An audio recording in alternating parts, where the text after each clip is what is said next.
Hey everyone, and welcome back to another video. And in this video I'm going to show you where to find your saved search alerts on OfferUp. Now this video is going to be particularly useful for individuals.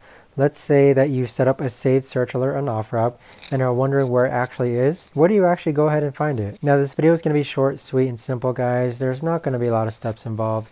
So first let's open up OfferUp and then let's go ahead and save a search. So let's pretend that we want to save this search right here from YouTube. In order to save it, on the upper right hand corner you want to click on the magnifying glass with the bell icon, and then afterwards on the bottom right hand corner you want to click on account and then click on saved or search alerts. So search alerts is located right underneath saves. So here you can see that I have saved search alerts for two different terms, and there you have it. That's where you'll find your saved search alerts. But that right there, guys, is the best and easiest way that I know of to actually go ahead and find your saved search alerts. If you guys know of a better or easier way to actually do this, let me know in the comments down below. I would love to know. Thanks so much for watching, everyone.